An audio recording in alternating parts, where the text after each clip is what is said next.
L'apôtre Paul parle beaucoup autour du sujet de la mort et de la vie. Et c'est même l'essentiel de son message dans ses épîtres. Une version de la Bible qualifie le texte de Galates 2:20 comme l'évangile de Paul, c'est-à-dire, s'il a écrit un évangile, Paul, le voici. Ce n'est plus moi qui vis, c'est le Christ qui vit en moi.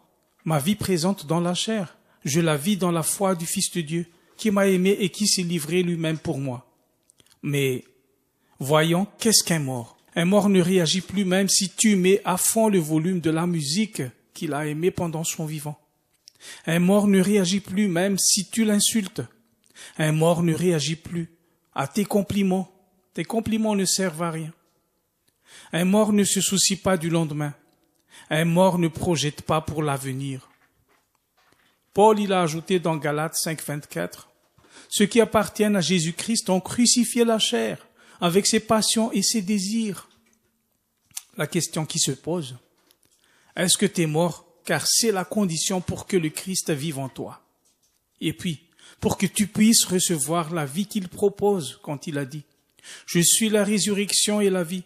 Celui qui met sa foi en moi, même s'il meurt, vivra. » Et Paul, il a ajouté dans 2 Timothée 2:11, « Voici une parole sûre. Si nous sommes morts avec le Christ, avec lui nous vivrons. » D'ailleurs, Jésus a déjà donné sa vie comme preuve de son amour pour toi. Il a déjà versé son sang pour ton pardon. Pourquoi il ne te donnera pas toute chose tant que c'est bon pour toi? Aujourd'hui, faisons-lui confiance. Accepte de mourir. Cloue sur la croix tout ce que tu étais auparavant, tes projets, tes désirs et tout le reste. Confie-toi dans la prière et laisse l'Esprit Saint de Dieu te guider.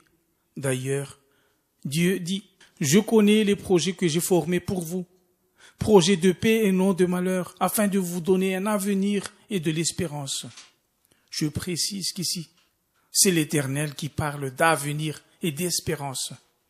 Amen.